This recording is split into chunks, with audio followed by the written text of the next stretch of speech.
Em nome do Pai, do Filho e do Espírito Santo. Amém.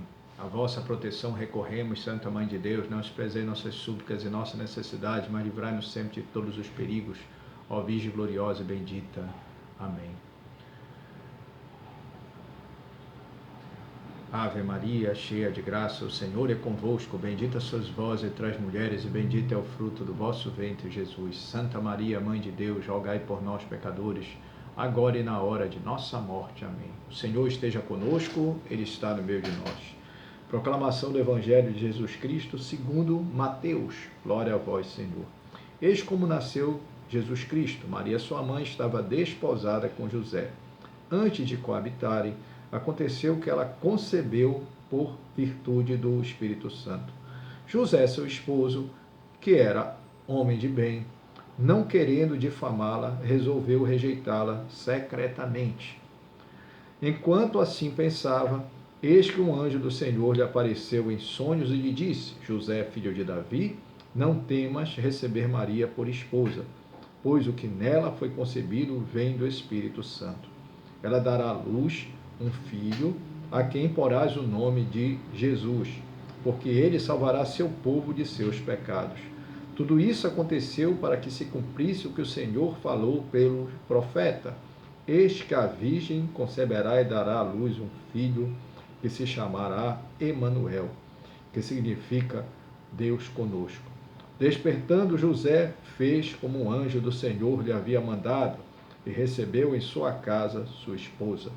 E sem que ela tivesse conhecido, ela deu à luz o seu filho, que recebeu o nome de Jesus. Palavra da salvação. Glória a vós, Senhor. Eis que a virgem conceberá e dará à luz um filho, que se chamará Emanuel. Que essas palavras são do Santo Evangelho nos faça amar Deus cada vez mais, em nome do Pai, do Filho e do Espírito Santo. Amém. Ave Maria, cheia de graça, o Senhor é convosco. Bendita sois vós entre as mulheres e bendito é o fruto do vosso ventre, Jesus. Santa Maria, Mãe de Deus, rogai por nós, pecadores, agora e na hora de nossa morte. Amém. Meus irmãos e minhas irmãs, nós estamos aqui para falar de mais uma verdade de fé sobre Maria, que é a sua virgindade perpétua, que Maria foi a sempre virgem, a aipartenos, foi virgem antes, durante e após o parto. Nós recorremos o texto de Mateus, fala que Maria, sua mãe, que a mãe de Jesus estava desposada com um homem que chamava José, portanto, casada, ou seja, vivendo juntos. Assim é o testemunho da maioria dos grandes mariólogos. Maria e José viviam um casamento virginal. Ambos tinham propósito de virgindade. Isso é confirmado, inclusive, pelas visões místicas de Ana Catarina Emmerich e de Sor Maria de Jesus de Ágreda, que Maria, ao ser dada em casamento, não houve essa história de um ano, ficou sem ele, que ele estava noiva, não.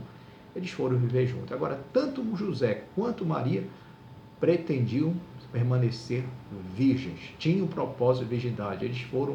Foi infuso essa vontade por Deus, pelo propósito de serem os pais do menino Deus, sendo que José é o pai, davídico e putativo, e Maria a verdadeira mãe de Jesus. Então, ambos tinham o propósito de virgindade. Um exemplo do termo desposada. É costume eu chamar às vezes para minha mulher de designada como minha esposa, e ela também me chamar de, olha, meu esposo, mas na verdade eu sou marido dela e ela é minha mulher.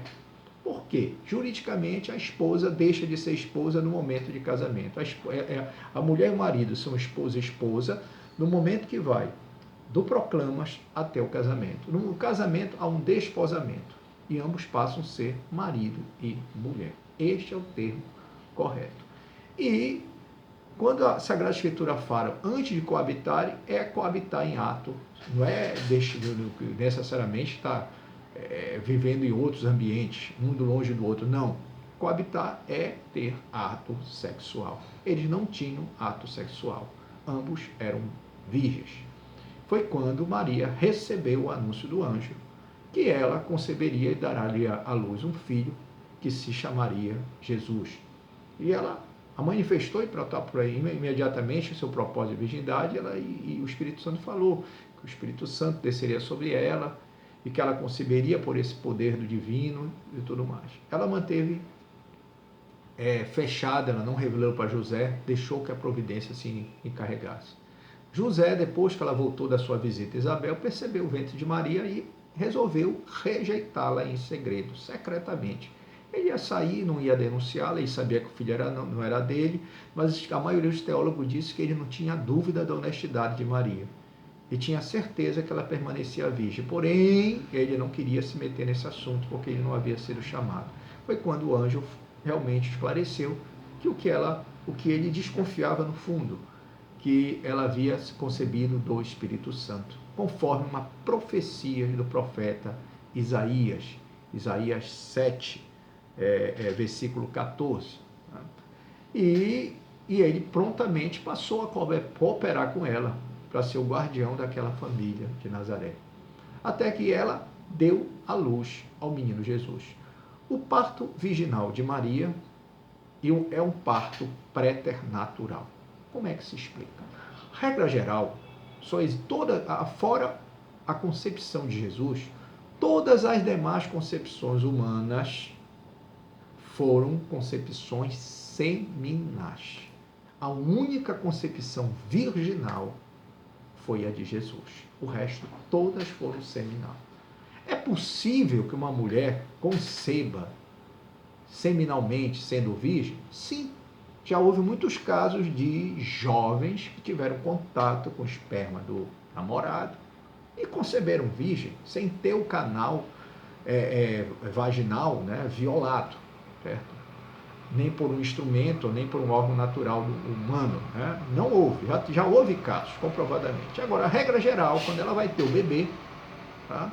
Ela perde a virgindade, porque na hora da dilatação, na hora de passar a criança pelo canal vaginal, o êmen é rompido, não tenha dúvida. Você pode deixar de ser virgem através de um parto ou de uma relação sexual, ou se você fizer penetrar, a mulher fazer a penetração de outro objeto, ela perde a virgindade. Mas o caso de Maria foi diferente. Na época de Maria, não havia cesárea. Uma mulher hoje pode se manter virgem no parto? Pode, hipoteticamente. Vamos dizer que ela concebeu virginalmente, por ter tido contato com o sêmen do namorado. Certo? E na hora de ter o bebê, ela pode se fazer o procedimento da cesárea, em tese, ela pode permanecer virgem. Mas na época de Maria isso não existia. Eu conversando com um grande amigo nosso, Dr. Rui Donatis Jorge, ele falou que as cesáreas só começaram na cidade de Belém a partir da década de 1960. Antes, as crianças eram tiradas em parto normal do ventre da mãe. Certo? Até com instrumentos, com chamados ferros. As crianças que não vinham espontaneamente, elas eram tiradas de qualquer maneira, numa violência, muitas ficavam com sequelas. Mas não tinha jeito, todas tinham que atravessar, até antes da década de 1960, o canal vaginal da mãe. Hoje, porventura, uma jovem pode permanecer, teoricamente, virgem, se ela concebeu, mesmo sem ter ato sexual, mas pelo puro contato do esperma do amante, né? Como também se ela for ter o bebê de forma de cesárea. Mas na época de Maria não tinha essa história. Certo? Por que chamamos cesárea? Por causa de Júlio César. Júlio César, aquele cônsul, né, romano, e que, segundo a história, ele teria sido arrancado do ventre da mãe. A mãe morreu, foi uma cesárea, por isso que chamam cesárea, devido a Júlio César. Né? Mas no caso de Maria, naquela época, a criança tinha que descer pelo canal. E Maria foi um parto diferente, porque Jesus não desceu pelo canal vaginal de Maria, em razão de ter sido um parto préternatural. Ou seja, os grandes teólogos exegetas falam que há uma grande ligação entre a ressurreição de Jesus e o seu nascimento. Assim como Jesus atravessava as paredes do ventre, do cenáculo e as paredes do sepulcro, e atravessou as paredes do ventre de sua mãe, sem violar a virgindade materna. Ou seja, Jesus consagrou a virgindade de Maria, lacrou, porque ela estava destinada a ter uma virgindade perpétua para gerar todos os filhos que a igreja iria gerar ao longo dos séculos. Então, o parto de Jesus não foi um parto humano, foi um parto divino. O corpo que foi gerado em Maria não veio através de um sêmen masculino, foi através do Espírito Santo que atravessou as paredes do ventre de Maria e fecundou no óvulo dela uma alma racional, que seria a alma de um ser divino, da segunda pessoa da Santíssima Trindade, onde ali realizou a chamada união hipostática de que nós falamos no último encontro. Então, Jesus, ele não desceu pelo canal vaginal de Maria, ele atravessou as paredes do ventre dela. Um exemplo disso, os teólogos chamam a atenção que em Lucas, que quando ela teve o menino Jesus, ela o reclinou no presépio. Uma mãe que acaba de ter um parto, ela não tem essa disponibilidade física para pegar a criança e colocar num presépio. A mesma coisa Isaías fala, que foi um parto sem dor. Certo? Como diz Isaías 66, versículo 7, antes que ela sentisse as dores do parto, ela deu à luz. Portanto, o parto de Maria, o parto em qual ela teve Jesus, foi, além de ter sido um parto preternatural, foi um parto sem dor. Aí alguns podem perguntar, como é que se justifica Apocalipse, aquela mulher vestida de sol, a Arca da Aliança, que é a imagem de Maria, sofrendo as dores do parto? Realmente, Maria teve 2 partos. Todos os 2 partos foram virginais, sendo que o primeiro foi sem dor e o segundo foi com dor. Onde foi esse segundo parto com dor? Foi no Calvário. Lembremos que quando Maria concebeu Jesus Cristo, ela não concebeu só o corpo de um homem, ela concebeu um corpo redentor, um corpo salvador. Ou seja, foi concebido Jesus e a igreja, foi concebido o Salvador e o corpo místico do Salvador. Claro que esse corpo místico do Salvador só procedeu dele no momento em que ele morria na cruz, quando o soldado Longinos furou a costela dele, que saiu sangue e água. Ali, verdadeiramente, nasceu a igreja. A igreja nasceu do lado de Jesus. Mas a igreja que procede do corpo de Jesus foi gerada no ventre de Maria. Então, todos nós um dia fomos gerados no ventre de Maria. A própria pia batismal é a personificação do ventre de Maria. Então, Maria teve o parto sem dor e preternatural na gruta de Belém. E teve um parto com dor, não com dor física, mas com uma dor causada pela espada, certo? Na qual ela, no Calvário, passa a ser mãe de todos os predestinados que estariam no corpo místico de Cristo. Ali, na pessoa de João, ela passou a ser a mãe da igreja. Como diz Hans Hus von Balthasar, o grande teólogo, os 2 sim de Maria. O sim em Nazaré para o anjo e o sim na cruz. Bom Baltazar fala que Deus Pai preparou para ela a maternidade divina através da sua imaculabilidade. E Jesus Cristo preparou ela para uma maternidade eclesial, para ser mãe da igreja, que foi no Calvário que ela se tornou mãe da igreja. Então, regra geral, Maria não teve as dores do parto e permaneceu virgem antes, durante e após o parto. Principalmente que José e ela não tiveram relações e muito menos filhos após o nascimento de Jesus. E como é que se justifica os irmãos de Jesus? Tiago, José, Simão e Judas eram filhos de Cleofas com Maria de Cleofas. Irmãos no aramaico, não eram, na linguagem, no aramaico, que era a linguagem de Jesus, não era necessariamente somente os irmãos biológicos, e sim parentes, irmãos nesse sentido. Cleofas e São José, Cleofas, que era casada com Maria de Cleofas, e São José, certo? Eram irmãos sanguíneos. Eles eram filhos de Jacó, certo? E Hegesipo dá um testemunho, historiador do século III, conforme bem mostra Dom Estevão Bittencourt.